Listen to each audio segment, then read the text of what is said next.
या पार्श्ववत संयोजन में R1 R2 तथा R3 प्रतिरोध को समतुल्य प्रतिरोध ज्ञात करना है। 1/R बराबर 1/R1 plus 1/R2 plus 1/R3 formula ज्ञात करना है। तो सबसे पहले देखिएगा समांतर क्रम संयोजन आप लोगों को पहले ही फिगर बनवा दिए थे, ये देख रहे हैं R1 R2 R3, ये क्या है? समांतर क्रम संयोजन है।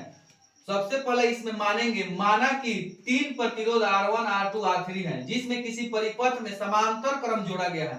मतलब R1 R2 R3 जिसमें समान अंतर होता है उसे हम लोग क्या बोलते हैं? समांतर क्रम। जिसमें सभी में विद्युत धारा I1 I2 फिर से एक I1 I2 I3 सभी में R1 वाला में I1 विद्युत धारा प्रवाहित हो रहा है, R2 में I2 विद्युत धारा प्रवाहित हो रहा है, R3 में I3 विद्युत धारा प्रवाहित हो रहा है। तो जोड़ा गया है जिसमें विद्युत धारा I प्रवाहित हो रहा है, लेकिन कॉमन देखा जाए तो सभी में क्या है? विद्युत धारा I प्रवाहित हो रहा है, लेकिन यहां से जाकर विद्युत धारा अलग अलग भागों में बट जा रहा है, I1 I2 I3। इसलिए हम यहाँ पे लिखे हैं I बराबर I1 plus I2 plus I3। इतना तो समझ में आ गया ना? अब देखिएगा ओम के नियम के अनुसार यहाँ पे देखना है V बराबर क्या होता है? IR। V बराबर IR। I बराबर क्या हो जाएगा? V बटा R। I बराबर V बटा R। देखिएगा यहाँ से I लिखेंगे तो इधर गुणा में है ना, तो इधर क्या आ जाएगा? इसके नीचे R हो जाएगा। उसके बाद देखिएगा I1 बराबर VA माइनस VB बटा R1। अब देखिएगा यहाँ पे विद्युत धारा कितना प्रवाहित हो रहा है? I1। अब इसके दोनों के बीच का विभवांतर निकालेंगे तो VA minus VB, VA minus क्या होगा? VB, VA माइनस VB और नीचे क्या हो जाएगा? R1 हो जाएगा।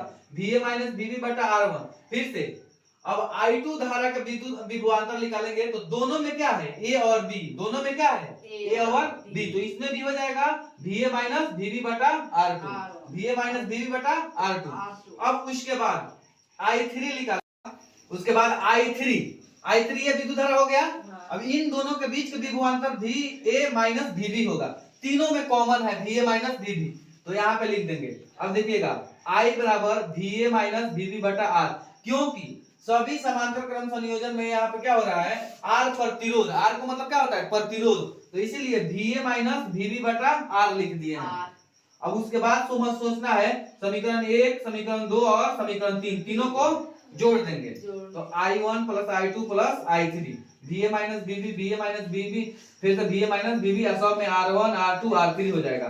तीनों में कॉमन है, ये तीनों में कॉमन क्या कर लेंगे? ले लेंगे। नीचे से यहाँ से बच जाएगा 1/R1, यहाँ से 1/R2, यहाँ से 1/R3। अब देखिएगा हम लोग जानते हैं I1 plus I2 plus I3 बराबर क्या होता है? I, यहाँ से माने थे शुरुआत में ही। अब उसके बाद I बराबर हम शुरुआत में यहाँ पे देखिएगा I बराबर क्या माने थे? VA